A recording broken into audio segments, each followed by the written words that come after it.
Bonjour à tous, aujourd'hui on va voir comment faire ces petits gâteaux gourmands. Ce sont des petits carrés marbrés au chocolat avec des cacahuètes. Vous allez voir, c'est un vrai régal et ça ne demande pas de cuisson. Donc on va commencer par déposer les cacahuètes sur la grille du four pour les faire griller, mais attention, on ne peut pas les brûler. Quand ils commencent à brunir, on va ajouter les graines de sésame. Comme ce sont des petites graines, donc on ne peut pas les mettre en même temps que les cacahuètes, sinon ils vont brûler. Donc on va laisser refroidir un peu, puis on va les passer au mixeur pour les moudre, mais sans les réduire complètement en poudre. Il faudra les laisser légèrement croquants. Au lieu des cacahuètes, on peut faire d'autres mélanges de fruits secs comme les amandes, les pistaches ou noisettes. Libre à vous de faire les mélanges que vous voulez selon vos goûts et vos envies. Donc une fois mixé, vous mettez le tout dans un grand récipient et vous ajoutez le reste d'ingrédients. Le miel, on va mettre une partie maintenant, une partie au fur et à mesure qu'on mélange. L'eau de fleurs d'oranger pour parfumer les gâteaux. Et je vais rajouter aussi la cannelle en poudre. Ça reste facultatif. Si vous n'aimez pas la cannelle, vous pouvez vous en passer. On va mélanger en ajoutant le miel jusqu'à ce qu'on ait un mélange compact et qui peut tenir la forme qu'on lui donne.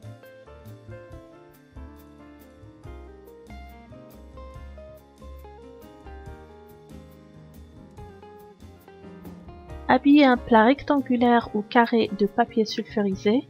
Disposez votre mélange dessus et étalez sur tout le plat en essayant d'égaliser la surface et l'épaisseur.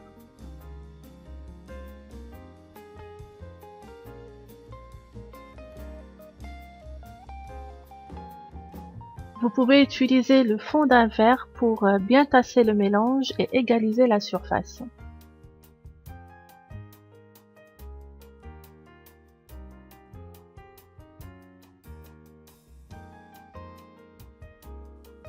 J'ai fait fondre 200 g de chocolat noir et je vais l'étaler sur toute la surface du gâteau.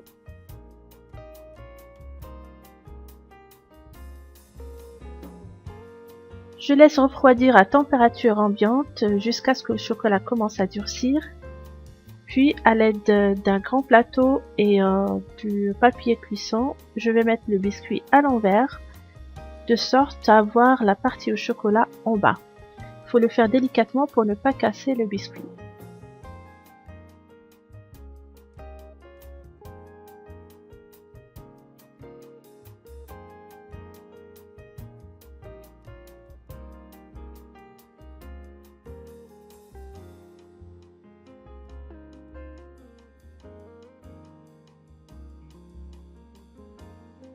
J'ai fait fondre les deux chocolats noirs et blancs séparément. Je prépare mon stylo en silicone que je vais remplir avec du chocolat blanc pour la décoration. On peut aussi utiliser un petit cornet en papier cuisson. Donc je vais napper l'autre face du gâteau avec une couche de chocolat noir.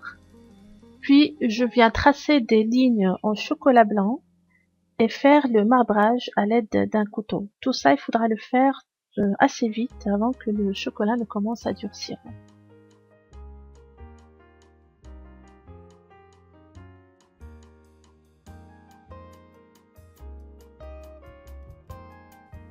Une fois que vous aurez terminé la décoration de votre gâteau, vous le laissez refroidir à température ambiante. Ne le mettez pas au frigo, sinon le chocolat va être trop dur et il va se casser au moment où vous le découpez. On va donc découper des petits carrés ou des losanges. N'hésitez pas à utiliser une règle pour mesurer et avoir des petits gâteaux qui auront à peu près la même taille.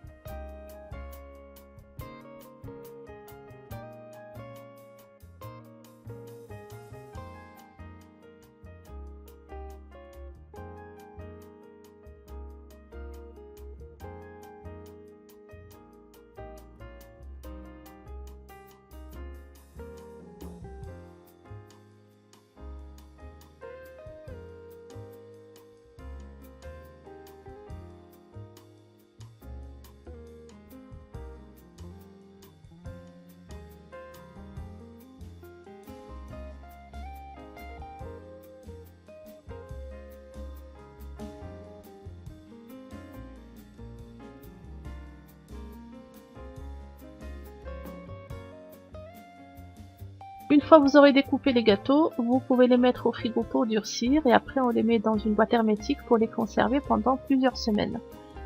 Donc j'espère que cette recette vous a plu, n'hésitez pas à me dire ce que vous en pensez en commentaire. Je vous dis bon appétit et à la prochaine.